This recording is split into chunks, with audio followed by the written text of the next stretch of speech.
Au poste de police, la jeune mère de famille retrouve son mari Marc, totalement soulagé de la voir et qui tient leur bébé dans ses bras. Mon Dieu, mon amour. Tu vas bien, mais où étais-tu? La jeune mère de famille tente d'inventer une excuse, disant qu'elle voulait simplement aller prendre l'air. Évidemment, son mari n'en croit pas un traître mot. Quelques instants plus tard, Léa est dans une salle d'interrogatoire avec 2 enquêteurs qui lui demandent des explications approfondies. Alors, Léa leur explique tout. Le scooter Vespa rouge et rouillé de la station-service Shell, les voix, les promesses, les visions.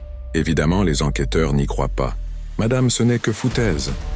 Un scooter ne peut pas parler, » dit un enquêteur. « Je vous le jure, » réplique-t-elle d'une voix brisée. « Il m'a promis la vitesse ultime. Il savait des choses sur moi, des choses que personne ne peut savoir. » Le deuxième enquêteur, plus calme, croise les bras. « D'accord. Admettons que vous ayez entendu quelque chose. Vous êtes certaine de ne pas avoir halluciné? Fatigue? Stress? Manque de sommeil? » Léa secoue vivement la tête.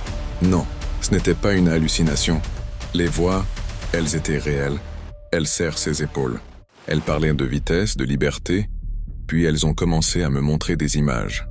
Des routes sans fin, des visages qui disparaissaient dans le vent. Je ne sais pas comment l'expliquer, mais ce Vespa, il n'était pas normal.